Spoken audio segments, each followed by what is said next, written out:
ഇനിയോ സഹോദരന്മാരെ, നിങ്ങൾ ശ്രദ്ധിക്കേണ്ട കാര്യം, സ്വാഭാവികമായി ഇയാള് ഈ മൗലിദിൽ അവിടെ തെറ്റി, ഇവിടെ അപാകത, അവിടെ പ്രശ്നങ്ങൾ, അവിടെ കള്ളക്കഥ എന്ന് പറയുമ്പോ സ്വാഭാവികമായി ചൊല്ലിയ മനുഷ്യന്മാരെ മനസ്സ് ബേജാറാവും.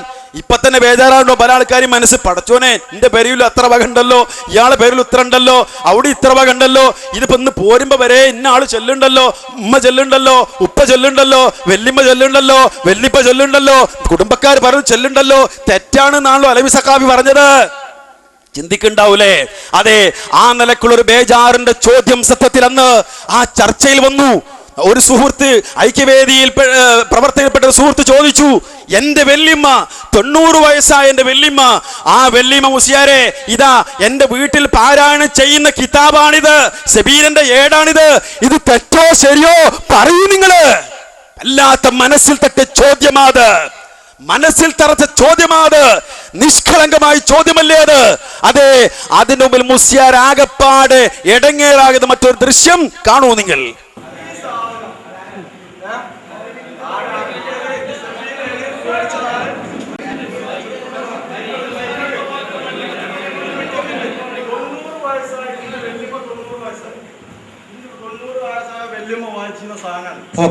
ഇത് തെറ്റാണോ ശരിയാണോ? ഞങ്ങളതാ പറയുന്നത്. അതിൽ മറുപടി അത് തെറ്റാണ്. അതെ, അതിന് മറുപടിയാ പറയുന്നത്. ഇത് ഇറക്കിയത് അഷ്റഫി ബുക്ക് സെന്റർ തിരുവനന്തപുരം, ഒരു സ്വകാര്യ കമ്പനിയാണ്, സുന്നികളുടെ സ്ഥാപനമല്ല. ഞാൻ നേരത്തെ പറഞ്ഞല്ലോ, അല്ലല്ല, സുന്നികളുടെ നിങ്ങൾ ഇടപെടരുത്. നമ്മൾ പറയുമ്പോൾ ശ്രദ്ധിക്കണം. ഞങ്ങൾ പറയുന്നു സ്വകാര്യ കമ്പനികൾ ഇറക്കിയിട്ടുള്ളതാണ്. അതിൽ എന്തൊക്കെയാണ്, ഞാൻ പറയുന്നത് ശ്രദ്ധിക്കണം, അതിലെന്തൊക്കെയാണ് അതിൽ അവർ ഉൾപ്പെടുത്തിയിട്ടുള്ളത് എന്ന കാര്യം പരിശോധിക്കാതെ പറയാൻ പറ്റുകയില്ല. അതേ അവസരത്തിൽ നമ്മൾ സാധാരണഗതിയിൽ ഓതാറുള്ളതും സുന്നികൾ തന്നെ ഇറക്കിയിട്ടുള്ളതുമായ ഞാൻ പറയുന്നത് നിങ്ങൾ ശ്രദ്ധിക്കണം. അതെ, നമ്മൾ പറയുന്നത് ശ്രദ്ധിക്കണം. സുന്നികൾ ഇറക്കിയിട്ടുള്ളതും ഇതിൽ പെശകില്ല എന്ന് ഉറപ്പുള്ളതുമായ മൗലിദുകളാണ് ഇപ്പൊ ഞാൻ ഈ പറഞ്ഞിട്ടുള്ളത്. അത് നിങ്ങൾക്ക് നോക്കാം, അത് നിങ്ങൾക്ക് ഉറപ്പുള്ളതാണ്. മറ്റത് അതിൽ എന്തൊക്കെയാണ് കടത്തി കൂട്ടിയിട്ടുള്ളത്, അതിൽ ആരൊക്കെയാണ്, ഏതൊക്കെ പ്രസ്സുകാർ എന്തൊക്കെയാണ് എഴുതിയിട്ടുള്ളത് എന്ന് നമുക്കറിയാത്തത് കൊണ്ട് പരിശോധിച്ച ശേഷമല്ലാതെ പറയാൻ കഴിയില്ല.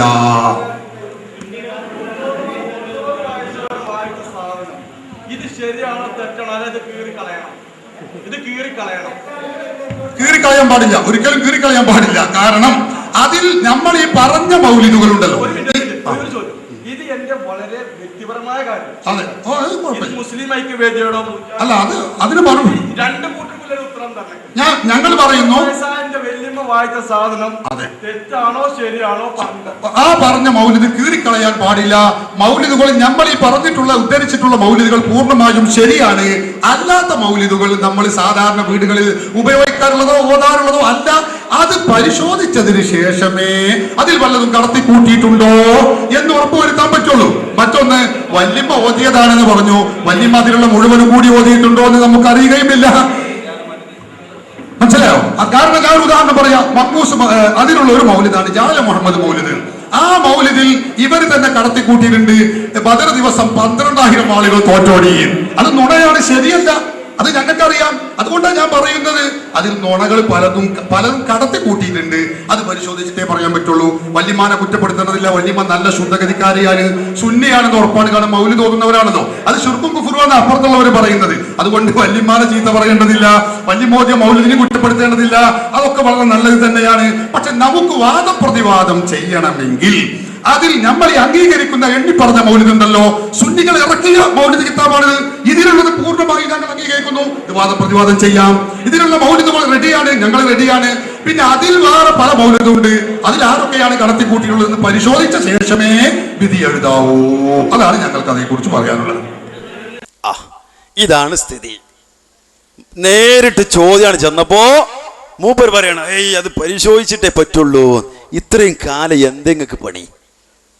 ഇത്രയും കാലം ഈ മൗലിദിനും വേണ്ടി പ്രസംഗിച്ച് നടന്നിട്ട് എന്തായിരുന്നു നിങ്ങൾക്ക് പണി? അതെ, നേരിട്ട് മുഖാമുഖം ഇരുന്നപ്പോ നിങ്ങളുടെ അടവ് നടക്കൂല എന്ന് മനസ്സിലായപ്പോ ഒഴിഞ്ഞു മാറുകയാണ്. അത് എല്ലാവർക്കും മനസ്സിലാകുന്നുണ്ട്. അതുകൊണ്ട് അലവി സഖാഫി ആവർത്തിക്കുന്നു, നിങ്ങൾക്കിനി ആ ഏർപ്പാട് നിർത്താം. മൗലിദ് പാരായണവുമായി ബന്ധപ്പെട്ട് അതിന് ന്യായീകരിച്ചുകൊണ്ട് പ്രസംഗിക്കുന്ന നിങ്ങൾക്ക് നിർത്താൻ സമയം അതിക്രമിച്ചിരിക്കുന്നു. പിന്നെ അടുത്ത ചോദ്യം വന്നു. ചോദ്യം എന്താ?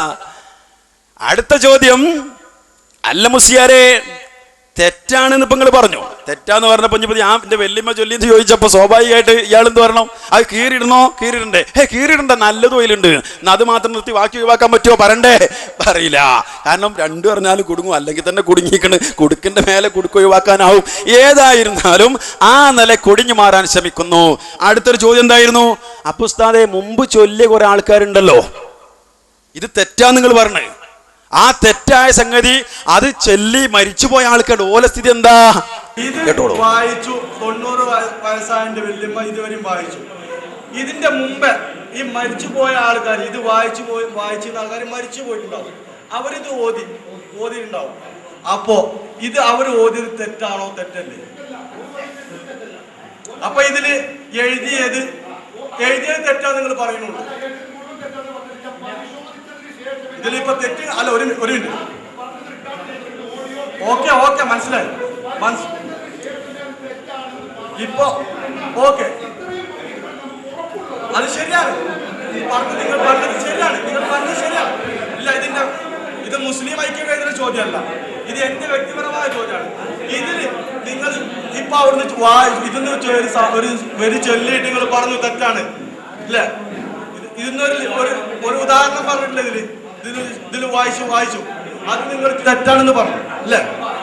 അത് വായിച്ചത് തെറ്റായി കഴിഞ്ഞാൽ ഈ മരിച്ചു പോയാൽ അതിന് കുറ്റമുണ്ടോ? കുറ്റമല്ലേ? അത് അറിയില്ലെങ്കിൽ ഇത് ഇനിയും വായിക്കാൻ പോകണം. ഇപ്പൊ വീട്ടിൽ കൊണ്ടുപോയി വെച്ചാൽ ഇനിയും വായിക്കും. അങ്ങനെയാണ്.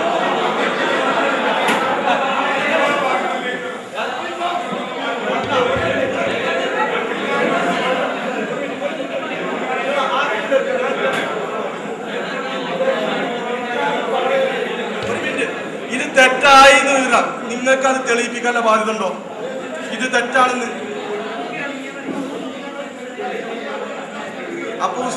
അപ്പൊ ഉസ്താദെ, ഇതിന് തെറ്റുണ്ടെന്ന് നമ്മുടെ വീട്ടുകാർക്ക് അറിയുന്നില്ലല്ലോ. അതല്ല, പക്ഷെ ഇതിനൊരു മതപ്രസംഗം വെക്കണം, ഇതിലൊരു പരിപാടി വെക്കണം.